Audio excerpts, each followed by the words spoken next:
I was listening to this beautiful album earlier today, and my person I live with, the anti-Chriscow, he proclaimed as we were listening to one of the songs in the middle of this, he goes, "How is this not the biggest song in the world?" You have to understand, if you've ever gone back and looked at YouTube, you can find the compilations of all the number one hit singles of 1970 whatever. It's just a mildly fun activity to do. And they'll only play like a snippet of the song, as though it's one of those late night TV ads. All the greatest hits from "Do It To Me One More Time" to "Love Shack," and to hold you tight. It'll just go through like all these little different songs. And it's just like you can hear it from your parents' room all bloody night. Anyway, because I've left the TV on. Those old childhood memories. But no, seriously, the tracks on here, it's that very, very stereotypical 70s soft rock kind of ballad AM radio sound. That very, I guess they wanted to sell this newfound hippie movement thing to the silent majority, and I guess this was a palatable form of music for them. Froggie Beaver sounds like a psyche prog folk act, but unlike many of the acts, the prog acts we associate as originating from the United Kingdom, this group is from Omaha, Nebraska. It's a really rich and luscious sound, good keyboard sound, great acoustic and kind of friendly, palatable guitar work. It's very considered, and man, you'd be surprised how moving and sincere the vocal and the delivery of the lyrics are.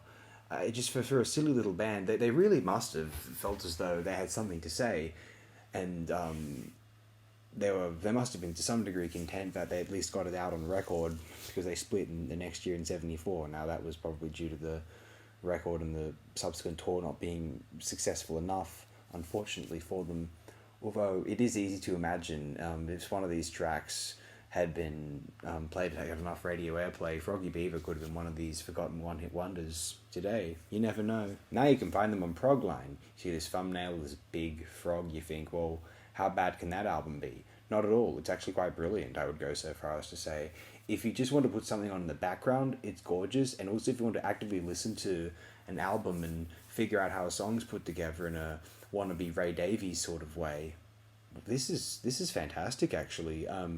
Maybe I'm crazy. I don't know much about songwriting, but is it just me, or is this quite well done?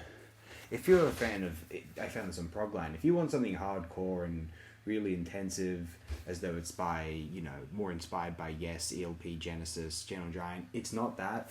It has more in common with more kind of hippie psych acts of the later 60s, some of which were still around in the earlier 70s. You have to remember that very pompous and virtuosic prog was more of a British phenomenon than an American phenomenon.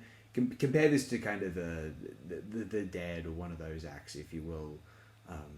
There's a certain earthy, folky, and rustic flavour to the music, which is more befitting of an American landscape than a kind of British, upper middle class kind of art school, music theory education, if you will. Gorgeous little album. I want to make this video to promote Froggie Beavers from the Pond. Actually, I might read out a couple of the reviews on Prog Archives. There's only a couple. Yes, we'll read this from Silly Puppy. He's not the biggest fan of the album, he or she. They give it 3 stars out of possible 5. It's easy to forget that although the greatest examples of progressive rock were taking place in Europe in the early 70s, but even as early as 1970 this style of music was catching on in the least expected places. One of the cities you would never expect is in the heartland city of Omaha, Nebraska, where this prog band Froggie Beaver hopped from the Pond in 1971 and onto its one and only album that appeared 2 years later. This band consisted of John Troyer, vocals, Ed Stasko, keyboards, John Fisher, guitar, and Rick Brown, drums, all of whom were smitten with the dreamy pop atmospheric stylistic approach of the Moody Blues, along with a few Keith Emerson keyboard antics and spaced-out acoustic guitar strumming sessions in the vein of Pink Floyd. This all-but-forgotten band that only had a brief moment out of its amphibious hideaway has only been resurrected by its inclusion in a record collector Dreams book by Austrian author and collector Hans Pokora. Having emerged from the extreme outback in terms of the prog rock world, it's no wonder that Froggie Beaver took on a more commercial approach. They crafted top 40 radio-friendly tunes with some proggy extras.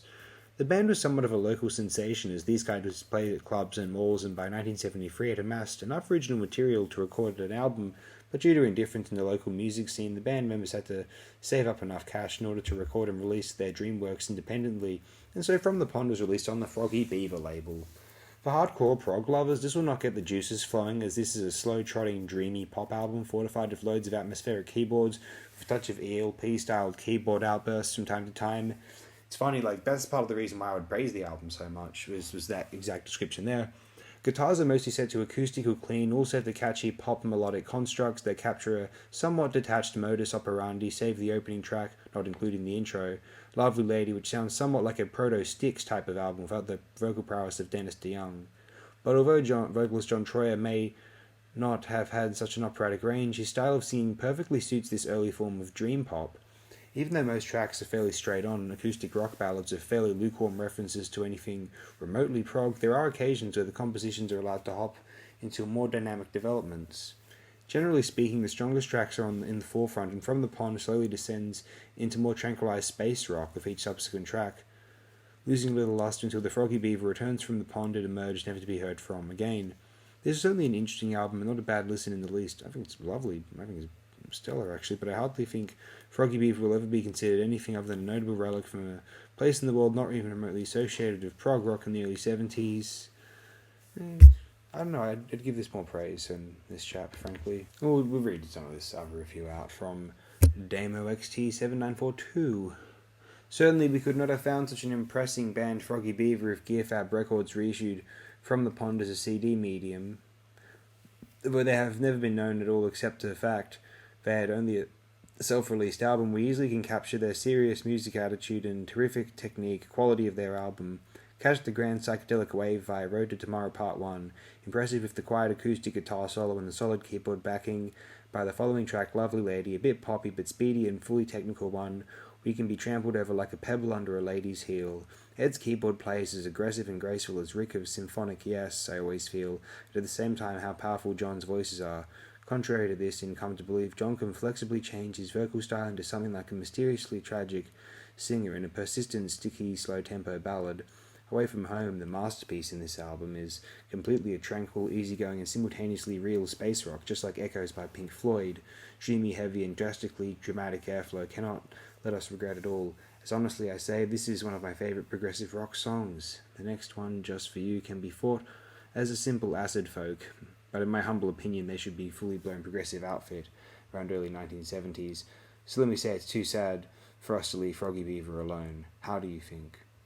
Gratitude to Froggie, for Froggie, such a wonderful and remarkably unknown creation. Yes, brilliant little album. I just wanted to promote it here. If you're not aware of it, go to Progline and give it a listen.